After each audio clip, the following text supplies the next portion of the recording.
Hey, this is Pastor Ryan, and I'm coming to you today with our Daily Hope devotion. We are talking about hot topics. Last week on Sunday, we covered how to talk about the things we don't like to talk about. That was our sermon subject. And we unpacked some things. And I want to talk to you today about the tool that we talked about of being quick to listen. And oftentimes there's a part of that listening is about empathy. Listening is about putting yourself in the hearer's place. Listening isn't about looking to find the error of what they're saying and then correcting the facts.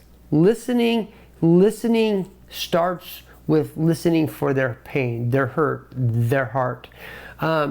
We've heard this statement that's been said: people don't care about how much you know until they know about how much you care. And Jesus was a great example of that. And I think we make a mistake sometimes because we listen for facts so that we can correct the misinformation. And that doesn't lead us down the road of healthy dialogue.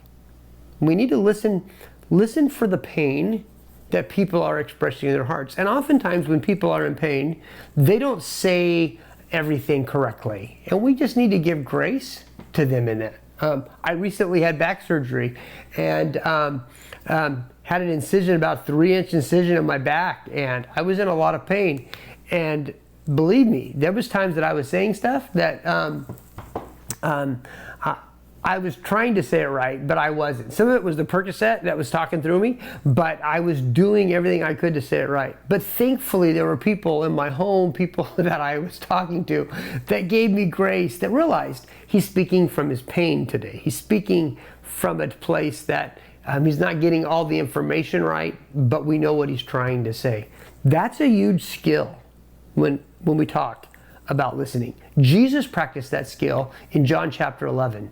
Mary and Martha had sent for Jesus because their brother Lazarus was sick. Jesus didn't come. He waited 4 days. Lazarus had been dead for 4 days when Jesus showed up. And he goes through and he has this conversation with Mary, and he sends for Mary. It says, when Mary reached the place where Jesus was and saw him, she fell at his feet and said, Lord, if you had been here, my brother would not have died. Now, Jesus knew that he was about to raise Lazarus from the dead. That you and I know that Jesus is about to raise Lazarus from the dead. But Mary didn't know that. Mary just thought Jesus blew it. And boy, she came right at him and she blamed him. And she blamed him with some information that she had, but she didn't have the whole story. And Jesus could have quickly said, really? And he could have laid into her and said, I came here to raise him from the dead, and here you are blaming me. I'm done. That's not what Jesus did. Look at Jesus' response. He didn't correct her or even say, hey, he's not going to die. I got this covered. Here's what he said. When Jesus saw her weeping, and the Jews who had come along with her also weeping, he was deeply moved in spirit and troubled. In other words, he felt their pain. Where have you laid him? He asked. Come and see, Lord, they replied.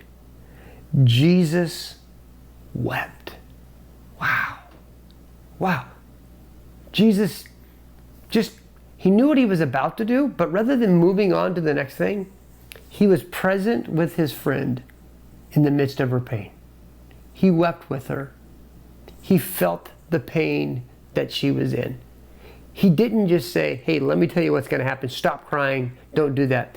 That's one of the mistakes we make when people are lamenting, is we tell them to stop, and they need to let that pain out.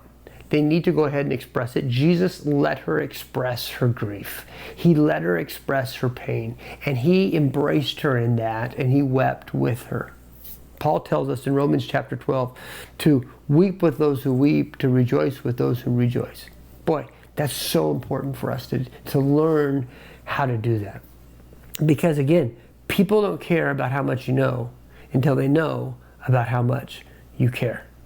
And in our dialogues, oftentimes, we really miss the point in the fact that we are looking and we are listening for information that we can correct, rather than listening for the pain in someone's heart that we can embrace. And I just want to encourage you, listen with empathy, connect with someone in their pain of what they're expressing, And eventually that will lead you to a place where if the facts are wrong, those facts could be corrected. Jesus eventually corrected the facts. She said, if you had been here, my brother would not have died. Well, Jesus says, I am here and your brother is about to live. He got to that part of the conversation, but he got to it by letting her lament. He got to it by not being quick to have to correct her misinformation. Listen, we are not responsible to correct everybody's misinformation. We are responsible to love God with all of our heart, soul, and mind, and to love our neighbor as ourselves. And sometimes to be the person that has to correct everybody isn't the most loving thing that you can do. I hope that helps you today.